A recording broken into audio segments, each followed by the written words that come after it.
చుక్కలోకెక్కినాడు చక్కనోడు, ఎప్పటికీ ఎవ్వరికి చిక్కనోడు.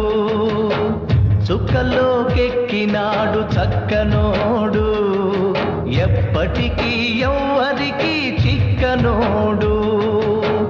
తల్లడిల్లిపోతుంది తల్లి అన్నది, బొట్టు రాల్చుకుంటుంది కట్టుకున్నది. పాడెత్తడానికే స్నేహమన్నది, కొరివి పెట్టడానికే కొడుకు ఉన్నది. చుక్కలోకెక్కినాడు